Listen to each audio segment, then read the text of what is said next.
ऐसे जो भावनात्मक जो हैं, ऐसे जो संत हैं, वास्तविक उनके हृदय में ही भगवान विराजमान रहते हैं, है ना, वही समस्त दोष वर्जित हो सकता है। जब तक दोष कब तक है? जब तक भेद बुद्धि, जब तक उसको अलग समझते हैं, एक पंचभौतिक शरीरधारी समझते हैं, तभी तक जाकर के भेद बुद्धि के कारण हमारे राग, देश, हिंसा, ईर्षा इत्यादि हमारे भीतर रहेगी। लगातार अभ्यास करने हाँ, ये अभ्यास भेद बुद्धि धीरे धीरे धीरे धीरे, जब भी मान लो किसी के ऊपर हमारे क्रोध आ गया, हिंसा आ गई, देश बुद्धि आ गई, तो मन को समझाना चाहिए जो ये तो हमारे विचार तो बहुत गलत है।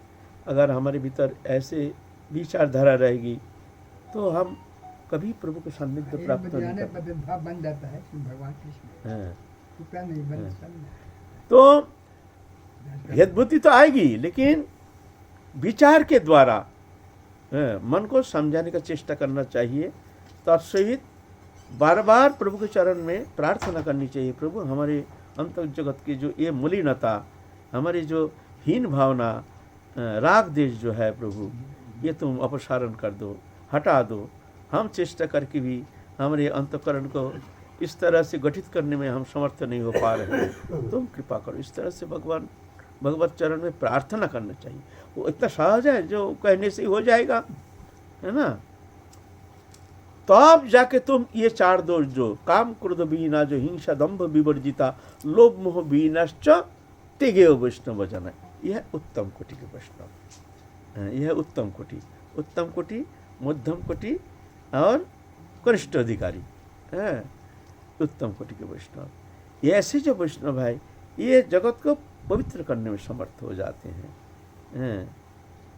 ऐसे जो वैष्णव है, काम क्रोध विहीना जे हिंसा दंभ, तभी हो सकता है जब सब में हम प्रभु देखेंगे, सबके अंदर हमारे प्रभु विराजमान है, प्रभु का ही सत्ता है, तो हम किसको द्वेष करेंगे, किसको क्रोध करेंगे, किसको ईर्ष्या करेंगे, किसका अमंगल चिंता करेंगे। ये एक अज्ञानता विशेष है। कभी राजनीति में भी ऐसे ज़्यादा परिस्थिति जो है राजनीति में आ जाती है, फिर सोचते हैं ऐसा भावना तो करना उचित नहीं है। प्रभु का सृष्टि लीला खेल रहे हैं, बना रहे हैं, बहुत ऊंची स्थिति है, बहुत ऊंची बात है, लेकिन भूल जाते हैं कभी कभी मन मलिन हो जाता है, मलिनता आ जाती है।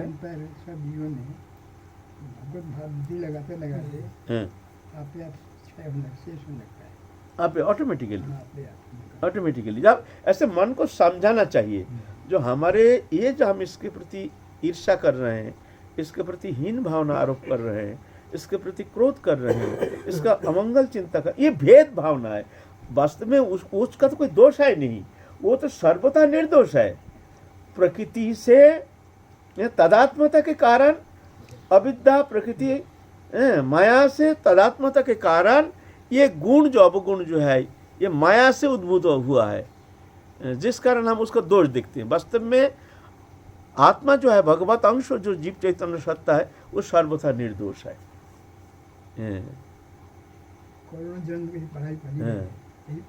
हम तो अवगुण देखते हैं, अवगुण है, ये माया है, ये है माया। तो माया को तो हमको देखना नहीं है, लेकिन हम तो माया को देखते हैं, तभी जाकर के वो सर्वथा निर्दोष हो सकता है। नहीं तो ये दोष गुण हिंसा काम क्रोध लोभ लालसा ईर्ष्या देश से मुक्त होना संभव नहीं है। तो विचार के द्वारा धीरे धीरे इस तरह से मन को समझा बुझा करके, जब ये ऐसे मन में ऐसी स्थिति आती है, किसी के प्रति क्रोध आ गया, किसी के प्रति हीन भावना आ गया, तो समझना चाहिए जो ऐसे अगर हमारे मनोगति ऐसे रहेगी तो हम तो कभी प्रभु के चरण कमल में पहुंच नहीं पाएंगे। हम तो वो प्रेम प्राप्ति के अधिकारी नहीं हैं। कल हम कहे ना, जो महाप्रभु ने कहे, मोर भक्तिर प्रतिचार किंचित देश से रहे, वैष्णव भइलो से हमारे प्रिय न है। कितना बड़ा शब्द! हम लोग ना जाने कितना वैष्णव के प्रति किसी कैसे भावना लेकर बैठे हैं। वो अच्छा नहीं है, वो अच्छा नहीं, वो खराब है, वो बेकार है, वो ऐसा है, गंदा है, वो ऐसा है, कितना बताओ। तो हमको तो जाना है भाई, हमको तो यहाँ बैठे रहना नहीं है। तुम बोलोगे हमसे तो होगा नहीं, हमसे होगा नहीं तो परे रहो और जन्म लो, फिर पड़े रहो। जिस दिन तुम वहाँ जाना चाहते हो तो उस दिन तुमको स्वयं ही तुमको पहुँचने के लिए प्रयत्न करना पड़ेगा, चेष्टा करना पड़ेगा। ऐसा नहीं, हार मानने से काम नहीं चलेगा। हम अवश्य प्रभु की कृपा से इसके ऊपर विजय प्राप्त करेंगे, ऐसा भरोसा विश्वास लेकर के भगवत शरणगत होकर के भजन में प्रवृत्त होने से भगवत कृपा से वो पार लगा देते हैं। तो अपनौमित शीरं साधु पदाम्बुजे, ऐसे जो परम भक्त परम वैष्णव है उनके चरण कमल में अत्यंत श्रद्धा लेकर के आदर बुद्धि के साथ उनके जो परमार्थिक दृष्टिकोण है उन आधार पर चलने के लिए प्रयत्न करना चाहिए। उनसे पूछना चाहिए, उनसे जिज्ञासा करना चाहिए, उनकी सेवा करना चाहिए। फिर जाकर के महत कृपा से तुम्हारा अंतःकरण शुद्ध हो जाएगा। फिर बहुत जल्दी तुम भगवत सान्निध्य प्राप्त करने में समर्थ हो जाओगे। अपनौमित शीरं साधु पदाम्बुजे। फिर दूसरा बात है अति दृढ़ परमानंद बुद्धि गुरु। साधु में तो श्रद्धा होनी ही चाहिए। अति दृढ़ परमानंद माने भगवत बुद्धि, गुरु में भगवत बुद्धि होना चाहिए। गुरु में तीव्र ऐसे भगवत बुद्धि होनी चाहिए। अति दृढ़, अति दृढ़ माने वो दृढ़ता किसी भी अवस्था में वो टूटती नहीं है। कोई कहते हैं हमारे गुरु, तो पूछते हैं आपके गुरु क्या सिद्ध हैं, आपके गुरु क्या तत्वदृष्टा है, क्या भगवत अनुभव संपन्न है? ऐसा अगर पूछा जाए तो कोई कहेंगे नहीं हमारे गुरु तो है, तो बड़े संत हैं लेकिन वहाँ तक तो पहुँचे नहीं हैं। ऐसे ऐसे ऐसे कुछ कहेंगे। कोई कहेंगे नहीं हमारे गुरु तो बहुत सिद्ध है, हमारे गुरु तत्वदृष्टा है। ऐसे लेकिन ये एक भी शब्द ठीक नहीं। जो प्रश्न करते हैं वो भी एक मूर्ख है और ऐसे जो उत्तर देते हैं वो उससे भी डबल मूर्ख है। प्रश्न करता आपके गुरु का सिद्ध, अरे गुरु कभी सिद्ध होता है? सिद्धि तो उनके चरण के एक रज के कण कण में घूमता है सिद्धि, वो तो भगवान है। तो गुरु सिद्ध कैसे होगा? अरे सिद्धि तो उनके चरण की एक रज की कण कण में घूमता, अनंत सिद्धियां। गुरु सिद्ध होता है? सिद्ध तो मनुष्य होता है, गुरु तो भगवान है। साक्षात भगवती बुद्धा नाम अर्थ बुद्धा करिचित। तो ये प्रश्न जो करते हैं आपका गुरु सिद्ध है, बोलो कितना बड़ा अन्याय शब्द है। भगवान को सिद्ध बना देते हैं। हमारे गुरु जी को भी कोई है ना, पत्रिका में इधर उधर से लिख देते हैं सिद्ध हमारे फलन, हमारे गुरुदेव का नाम। हमको इतना कष्ट होता है सुन करके, माने इतना जलन होता है भीतर में, इतना दाह होता है। हमारे ये मूर्ख है, गुरु को सिद्ध बना रहा है। गुरु सिद्ध है, गुरु भगवान है और गुरु का सिद्ध बना रहा है। अरे सिद्धि तो उनके चरण की एक रेणु में अनंत सिद्धियां घूमती रहती है। गुरु को सिद्ध बना रहा है, छोटा कर रहा है, गुरु को मनुष्य बना रहा है। तुम्हारे सिद्ध बाबा फलाना हमारे गुरु का नाम सुन करके हमको इतना कष्ट होता है। हम बोले देखो कैसे कैसे कैसे कैसे वो सोचता है हम बहुत गुरु को बहुत अच्छा उच्च पद में बैठा दिया, सिद्ध फलाना बाबा लो। बात चर्चा होती है। और उत्तर जो देते हैं नहीं हमारा गुरु सिद्ध है, हमारा गुरु भी बहुत पहुंचे हुए है, वो भी एक महान मूर्ख, उससे भी ज्यादा मूर्ख है। बोले क्यों? अरे तुम्हारा गुरु भगवान है, साक्षात भगवान है और उनको तुम सिद्ध समझ रहे हो। कितना छोटी बात है, गुरु को इतना छोटी बना रहे हो तुम। गुरु सिद्ध है, गुरु तत्वज्ञ है, गुरु दृष्टा है, ये क्या बात है? नहीं पागल कहीं के। आप प्रश्न करोगे जो आप जो कह रहे हैं कि आपका बुद्धि ये ऐसे हो गई। अगर आप हमको प्रश्न करोगे जो आप तो कह रहे हैं क्या आपकी बुद्धि ऐसे हो गई, तो भाई हम बेशरम निर्लज्ज हो करके हम कहेंगे भाई हमारी बुद्धि तो वहाँ तक हुई नहीं, लेकिन जो सत्य है मैं उसको सत्य को कह रहा हूँ। ये शास्त्र कहते हैं, ये महत कहते हैं ये समस्र सनातन धर्म कहती है, हम वो शब्द कह रहे हैं। ये हमारा बनावटी शब्द कहने से चलेगा नहीं, हमारा पहुँच है कि नहीं, इससे तो इसका तो मतलब नहीं है। हम जो सत्य शब्द है वो सत्य शब्द कह रहे हैं। अगर हम में ये कमी है तो कमी है न? लेकिन कहेंगे तो सत्य शब्द ना, हमको सत्य कहना पड़ेगा। यहाँ बैठ कर के हम ऐसा मनोतुष्टि के लिए हमको शब्द कहने से काम नहीं चलेगा। ये शब्द बहुत दूर जाता है, शब्द का तरंग, ये सत्य है। जीव परंपरा तो बोलते हैं गुरु तो भाई पंचभौतिक शरीरधारी। तो वो मान लो हम जब दीक्षा नहीं लिए हैं, हम दीक्षा लिए नहीं, मान लीजिए हम आपको गुरु वरण करेंगे, हम तो दीक्षा लिए नहीं। तो दीक्षा लेने के पहले आप क्या भगवान है? अब भगवान है क्या? भगवान से दीक्षा लेने जा रहे हैं? और जब दीक्षा ले लिया तो आप भगवान कैसे हो गए? एक प्रश्न होता है ना।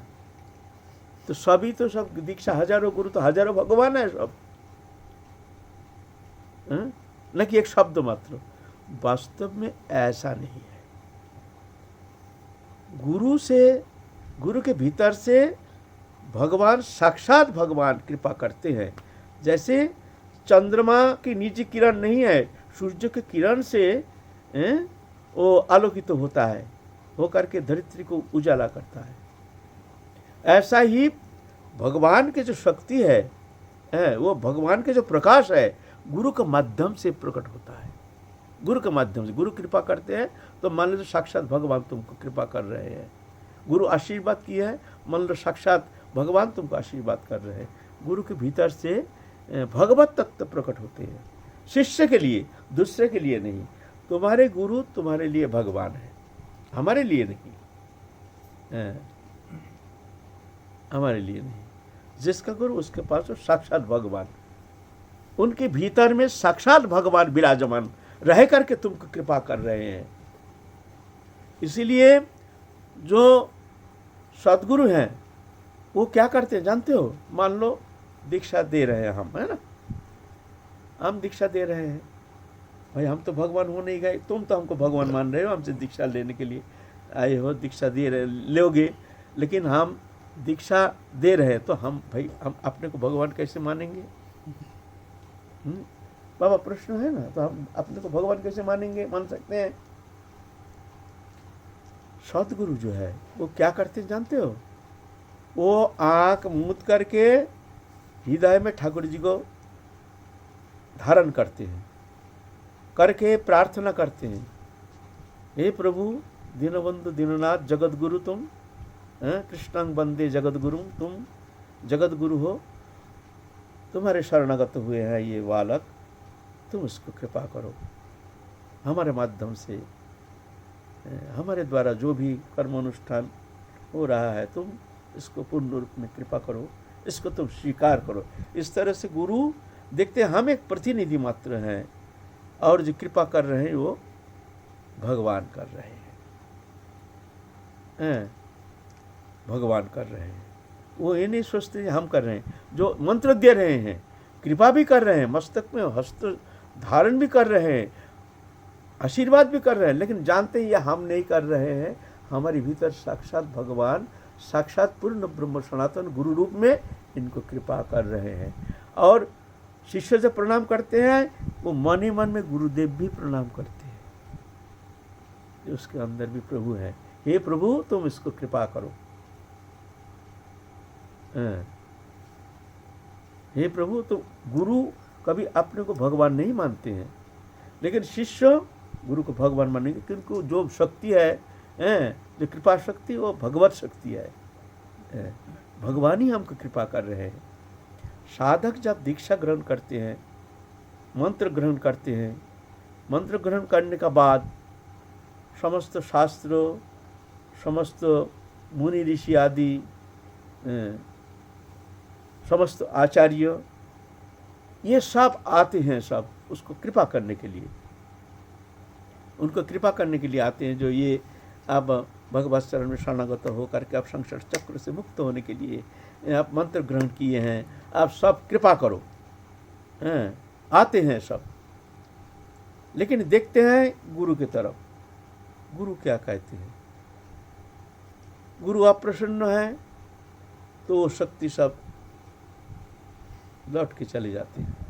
चलो अभी भजन करो। जिस दिन गुरु प्रसन्न हो जाएंगे उस दिन फिर आएंगे कृपा करने के लिए। गुरु अप्रसन्न, और देखते हैं गुरु प्रसन्न है, खूब प्रसन्न है, तो तुमको चाहने की मांगने की आवश्यकता नहीं है। शास्त्रों कृपा करके चले जाते हैं, आचार्यों की कृपा करके चले जाते हैं, समस्त मुनि ऋषि कृपा करके चले जाते हैं। एकमात्र गुरुनिष्ठ, गुरु भक्ति, गुरु प्रसन्न है। तो जन तन प्रकार तुम गुरु को प्रसन्न करो। तो गुरु प्रसन्न है तो ऑटोमेटिकली समस्त शास्त्र, समस्त मुनि ऋषि, समस्त आचार्य तुमको स्वाभाविक तुमको कृपा करेंगे। कृपा मांगने के लिए तुमको प्रार्थना करने की आवश्यकता है नहीं। जब हमको कृपा करो, हमको कृपा करो, ऑटोमेटिक कृपा हो जाएगी। यह है गुरु तत्व। ऐसे नहीं जो गुरु जो हमको मंत्र प्रदान किए हैं, ये तो एक साधारण मनुष्य है, वो भगवान होने से सब जितना गुरु है सभी भगवान है। सबके भीतर भगवान जो है वही कृपा करते हैं। मनुष्य कभी कृपा नहीं करते हैं, भगवान ही कृपा करते हैं। रामदास काठिया बाबा एक बार गए हैं बंगाल में एक शिष्य के घर। शिष्य के घर गए हैं, शिष्य अवस्था संपन्न थे। तो रामदास काठिया बाबा का एक बड़ा चित्रपट, ऑयल पेंटिंग, एक चित्रपट बना के उसको पूजा करते हैं। खूब बड़ा साइज के एक सुंदर काठिया बाबा का सुंदर एक चित्रपट बना करके पूजा करते हैं। तो पूजा का घर में ले गए हैं काठिया बाबा को। काठिया बाबा जा करके अपना ही फोटो है उनके सामने साष्टांग दंडवत कर रहे हैं। अपना फोटो है बाबा बनाए हुए है, ऑयल पेंटिंग। वो अपना फोटो को साष्टांग दंडवत कर रहे हैं। काठिया बाबा नीचे अपना फोटो को, जैसे हमारा फोटो है ना, उस फोटो को साष्टांग दंडवत करने। तो शिष्य से भाई ये कैसी लीला है? गुरु साक्षात विद्यमान है और चित्रपट को, उनका ही चित्रपट देख करके वो प्रणाम कर रहे हैं, क्या बात है? तो प्रणाम करके उठने मत कहते हैं, बाबा ये हमको समझ में नहीं आया है, ये आप क्या लीला करते हैं? ये तो आपकी चित्रपट है, तो आप इनको कैसे आप प्रणाम कर, अपने चित्रपट को आप प्रणाम क्यों कर रहे हैं? तो पागल, चित्रपट समझ रहे हैं उसको? चित्रपट है, वो तो गुरु है। अरे वो तो गुरु है। गुरु माने सबका गुरु, हमारा भी गुरु है। चित्रपट लेकिन गुरु रूप में तुम पूजा करते हो ना, वो गुरु है। तो गुरु को हम भी प्रणाम करते हैं। ये भाव है ना। तो ये बात सत्य है, गुरु के अंदर से समस्त तत्व प्रकट होता है, प्रकाशित होता है। ये एक सामर्थ्यवान गुरु, सामर्थ्यवान हो या असामर्थ्य हो, एक शिष्य के लिए तो वो साक्षात भगवान है, और एक शिष्य के लिए निम्न एक साधक रूप में भावना से, तो उनकी भावना अनुरूप ही उसको तारतम्य करके ही उसको कृपा मिलेगी। हाँ, प्रकाश जो है वो तारतम्य, प्रकाश में तारतम्य है। जैसे मान लो सूर्य किरण हर जगह समान देते हैं, लेकिन उसका प्रतिफलन जो है हर वस्तु में समान नहीं होता है। किरण तो समान दे रहे हैं सूर्य, पत्थर के ऊपर उसका कोई प्रकाश नहीं, सफ़ेद वस्तु के ऊपर उनका सूर्य की किरण का अच्छा प्रकाश होता है, और एक कांच के ऊपर एकदम जैसे साक्षात एकदम सूर्य का ही प्रकाश दिखने में आता है। तो ये वस्तु के स्वच्छता अनुसार किरण के प्रतिफलन क्षमता, वस्तु की स्वच्छता। तो जिस हृदय में ऐसे भगवान के प्रति दृढ़ भगवत बुद्धि है, उसके भीतर ये प्रकाश ज़्यादा दिखने में आता है। ऑटोमेटिकली प्रकाश देखने में आएगा। और जो ऐसे गुरु के प्रति मनुष्य बुद्धि हीन भावना तो बहुत दूर की बात है, ये तो साधारण है, ये तो ऐसा है, ये तो ऐसा, वो तो बहुत दूर की बात है, उसका बात छोड़ो। भगवत बुद्धि भी नहीं, एक साधारण मनुष्य बुद्धि बोला तो उसका क्या, अगर मनुष्य बुद्धि करके हम भजन कर रहे हैं तो क्या हमारे कल्याण होगी? नहीं, नहीं होगा, समय लगेगा, समय लग जाएगा, बहुत समय लग जाएगा। प्रकाश उतना शीशा भी रहेगा, उसका मैल होगा तो गुरु में भगवत बुद्धि, ये तो बड़े भाग से होता है। अगर ऐसे बुद्धि नहीं है तो साधक के लिए विचार करके, जो अच्छा शास्त्र ऐसे कहते हैं, महत्पुरुष ऐसे कहते हैं, तो हमको तो ऐसे भावना तो हमारे लिए होनी चाहिए। तो विचार करके मन में ये सत्य, ये सत्य, सत्य जान करके गुरु के चित्र बट रख करके सामने प्रार्थना करना चाहिए, हे भगवान, हे गोविंद, तुम हमारे भीतर में जो हमारे मनुष्य बुद्धि, हमारे तुम्हारे चरण में जो हमारे साधारण बुद्धि, ये बुद्धि को तुम हटा दो, तुम्हारे स्वरूप को प्रकट करो हमारे भीतर, हम तुम्हारे शरणागत। ऐसे करके गुरु चरण में वंदना करना चाहिए, प्रार्थना करना चाहिए, खूब दीनहीन हो करके, व्याकुलित हो करके प्रार्थना करना चाहिए, और बार बार आरोप करने की चेष्टा करना चाहिए, गुरु के मनुष्यगान ना करियो कखनो। तो इस तरह से प्रार्थना के द्वारा धीरे धीरे धीरे धीरे उसका अंतःकरण भी शुद्ध हो जाता है, धीरे धीरे धीरे धीरे भगवत बुद्धि होने लगता है। ऐसा नहीं जो होगा नहीं, ऐसा बात नहीं है ना। तो अति दृढ़ परमानंद बुद्धि गुरु, पहले तो अवनोमित शीर साधु पदाम्बुजे, महत्पुरुष के चरण में अति दृढ़ श्रद्धा, आदर बुद्धि, सेवा बुद्धि, प्रीति, और गुरु में परमानंद बुद्धि माने भगवत बुद्धि। अच्छा, तो काल चलेंगे प्रसादादति रुचि कृष्ण संकीर्तन, ये है फिर तीसरा नंबर, काल आलोचना करेंगे। फिर जय जय श्री राधे। जय जय। बहुत कठिन चैप्टर, बोलने में प्रश्न खट्टा हो जाता है। पंडित जी का प्रश्न बड़ा अच्छा है। हो गया, क्या बोल रहे थे? किसी की बुद्धि अगर गुरु में साधारण बुद्धि हो, लेकिन किसी अन्यत्र साधु की जिनमें उनकी श्रद्धा हो, उनमें श्रद्धा बहुत ज़्यादा हो, लेकिन गुरु में उतनी श्रद्धा ना हो, तो क्या जो उच्च कोटि के जो साधु हैं उनकी वाणी उन्हें श्रवण करनी चाहिए या नहीं करनी चाहिए?